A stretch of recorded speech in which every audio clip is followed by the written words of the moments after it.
جدیدم میپرسن ازم چرا اف کردی، میگن دقیقا تو رو چی قف کردی. ببین یک کلام من خودم شاکی دیدم، فقط کم آوردم اطرافیان شاکی دیدم. همیشه خالی ترین بین پرا خودم بودم، سنکشی سیگارم رفت تو چشم خودم دودم. میگن اون مهراب کو که واسه ما داد میزد، یکی دیگه زد من نمشی خودم بودم. شده یه نخلا انگشت لایه دردت بشینی، میفهمی واسه هیچ کاری انرژی نی.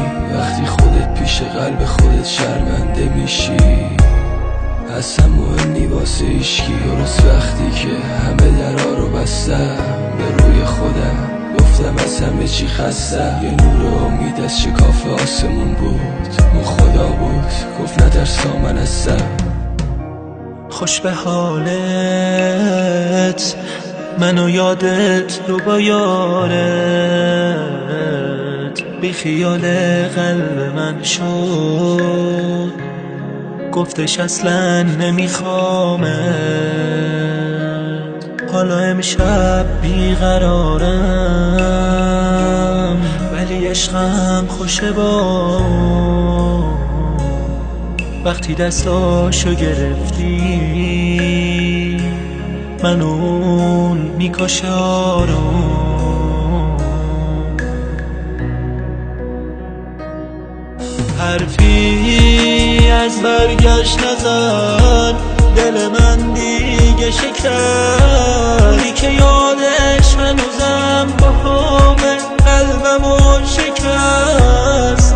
میگفت آخر این راه من پا به پات میام، رسیدیم آخر راه، رسیدیم و دل نبر. آدم میشم دوباره عاشق میشم آروم، چشماتو هی بزنه بارون. اون چهره معصومتم که خاطرش شد، خدا لعنت کنه باعث شد. روی زخم عشقم نه درمون شدی نه دوایی، چقدر سخت بینوایی.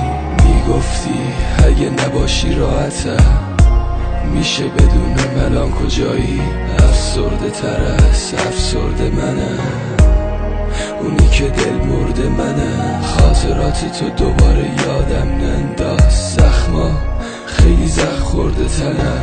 عاشق تر از همه عاشقاتو شدی، چطوری دل بره بی خودی. آرزوت برآورده شد از کنارت رفتم، دیگه نمیپرسم دل بره کی شدی. خوش به حالت منو یادت رو با یارت، بی خیال قلب من شد، گفتش اصلا نمیخوامت. حالا امشب بیقرارم ولی عشقم خوشه با وقتی دستاشو گرفتی، من اون میکشه آروم.